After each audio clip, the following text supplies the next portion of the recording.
Set in the Dark Ages and leading up to the Battle of Cattrath in 600 CE, The Shining Company by Rosemary Sutcliff is a young adult fiction that delves into the story of Prosper, the second-born son of chieftain Gerontius.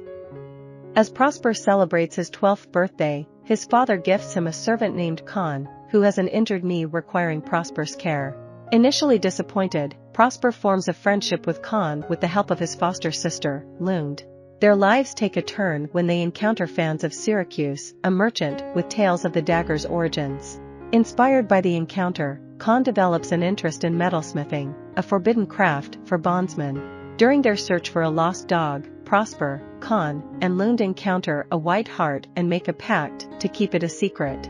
However, news of the hart reaches Prince Gorthon, son of the king, who arrives with the intention of hunting it. The trio plans to kill the hart humanely if necessary, but the hunt is called off upon Prince Gorthon's sighting of the majestic creature.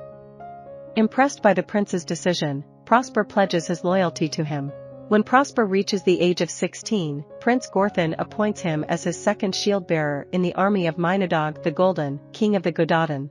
Accompanied by Con, Prosper joins the group as they journey to Dinaiden to meet with King Mynadog. Expecting discussions about an impending war with the powerful Saxons of Bernicia, they discover that the king is gravely ill. Fans of Syracuse reveals to Prosper that Saradig the fosterling, the king's illegitimate son, will be taking his place in the host due to the king's condition. The Shining Company depicts the gathering of 300 sons of chieftains, known as the Company, who come together for a feast and the distribution of swords. Among them is Prosper, who meets Sinan Mac Clydno and Princess Niev, forming new friendships. The company embarks on rigorous training, with the shield-bearers playing a crucial role. However, Con, Prosper's loyal companion, initially struggles to find his place until Prosper offers him an opportunity to apprentice with a weaponsmith, which would grant him freedom from servitude. Prosper and two other shield-bearers are assigned a unique task of spending 3 days away from camp without sleep. They visit the Roman fort of Castellum, where they encounter another group facing the same challenge. The two parties engage in friendly rivalry, leaving a token as a symbol of their encounter. On the third night, a playful altercation ensues between Prosper and Phelan, the shield-bearer of Peredur of Reged. Over the course of a year, the company undergoes intensive training, aiming to become a formidable fighting force similar to King Arthur's renowned warriors. Each night, they partake in grand feasts within the halls of Dinaiden. It is in this setting that Con, no longer seen as a slave, has the opportunity to practice the art of swordsmithing. During the midwinter feast, a friendly skirmish occurs between the company and the king's bodyguard, Tolu. As spring arrives, envoys from the Dowriata seek to be convinced to join Mynadog's cause. They present a challenge in which 2 members of the company must capture a third who runs towards the treacherous cliff known as Epona's Leap. Prosper is selected as the runner, with Phelan assigned to apprehend him. Given their past conflicts, Prosper feels apprehensive about the encounter. Meanwhile, news of El of Dara's demise reaches the company, and Ethelfrith of Bernicia assumes control over both kingdoms. In response, Mynadog sends out a call to arms, summoning the kingdoms of the north and west to unite in war. The company embarks on their journey to Cattrath, aiming to hold the ground until reinforcements arrive. During a venture outside the camp, Prosper and Sinan encounter a Saxon shepherd and are forced to take his life to preserve their secrecy, marking Prosper's first taste of the horrors of war.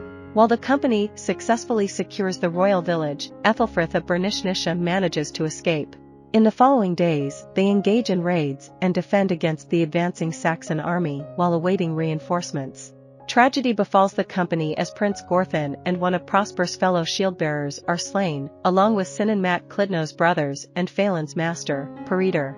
With their numbers dwindling to less than 300 from the initial 900, the fosterling issues an ultimatum. Trapped and devoid of hope for reinforcements or escape, they must fight to the death, taking as many enemy soldiers down with them as possible. Additionally, they must ensure the safe passage of Messenger and Iron, accompanied by Con and other fieldsmiths. Sinan chooses Prosper and Phelan as his remaining shield-bearers, and the company prepares to bid their farewell. As they ride out, members of the company begin to fall, succumbing to their injuries. Prosper and Sinan find themselves alone when Sinan is struck by a blow from an iron-studded club. Despite his injury, Prosper manages to drag Sinan to join Khan's group.